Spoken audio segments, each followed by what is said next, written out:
اس سے زیادہ emotional break down میں جا کے اونچا شاؤٹ کرنا شروع کر دیتے ہیں، جس کے لیے وہ اپنی فیلنگز، اسے پتہ ہے کہ اگر ایسا کچھ ہو گیا میرے والدین میرے اوپر شاؤٹ کریں گے تو بہتر ہے میں خاموش ہو جاؤں. وہ اپنی فیلنگز کو ہائیڈ کرنا شروع کر دیتا ہے، وہ اپنی باتوں کو کہنے سے اعتراض کرتا ہے، ایوائڈ کرتا ہے. تو اس چیز میں والدین کے طور پر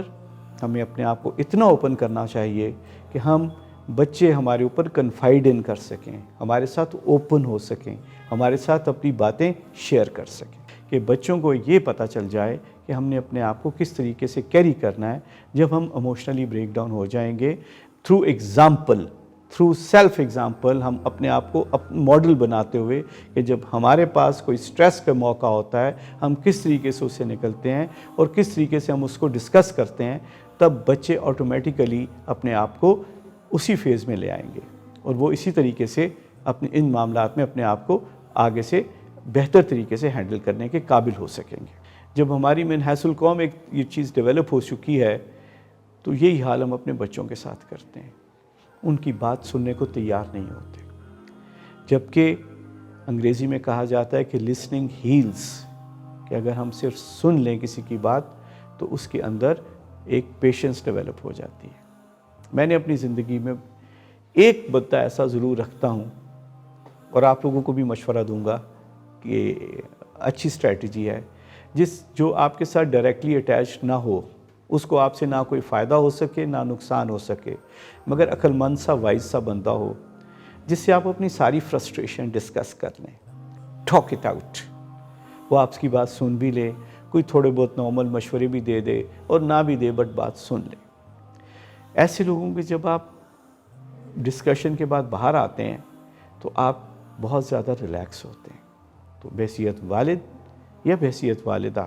جب ہم اپنی اولاد کی ساری باتیں سن لیں گے اور بہت ساری اس کی فرسٹریشن کو ڈسکس کر لیں گے، جس میں زیادہ وقت سننے کا ہوگا نہ کہ بولنے کا والدین کی طرف سے، تو آپ دیکھیے گا کہ آپ کے بچے اور ہمارے بچے ایموشنلی بیلنسڈ ہو جائیں گے،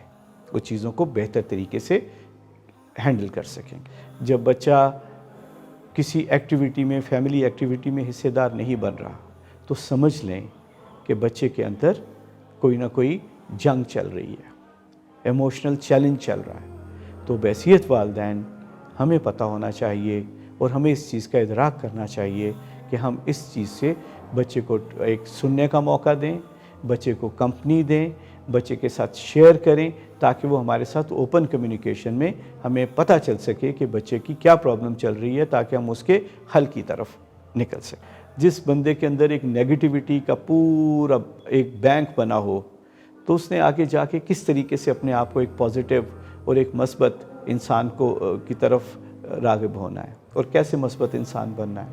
تو یہی چیز کوشش یہ ہونا چاہیے کہ جب ہم اپنے چھوٹے بچوں کو، اب یہ مت سمجھیے کہ 3 سال 4 سال 5 سال کے بچے کی کوئی فرسٹریشن نہیں ہوتی ہے، ان کی بھی بہت ساری فرسٹریشنز ہوتی ہیں، ان کے بھی بہت سارے چیلنجز ہوتے ہیں. ایک بچہ 5 سال کی عمر میں 50,000 مرتبہ نا کا لفظ سنتا ہے. کیسے؟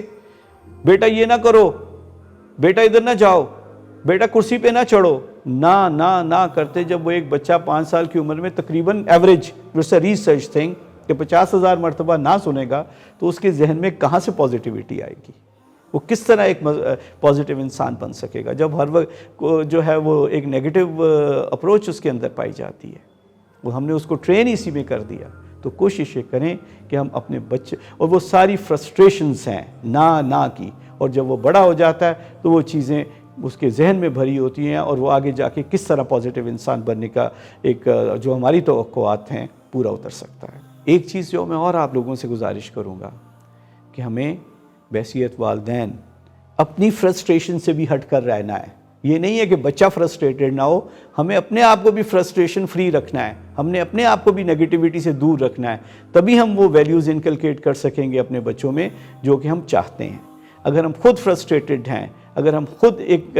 ایسے ایشوز میں انوالو رہتے ہیں جس میں ہمیں بچوں سے ہائڈ کرنا پڑتی ہیں چیزیں، فیملی سے ہائڈ کرنا پڑتی ہیں ایسے ایشوز، تو پھر ڈیفینیٹلی ہمارا ذہن خود اسی بیگیج کا حصے دار بن جائے گا. وہ چیز ہم آگے کس طریقے سے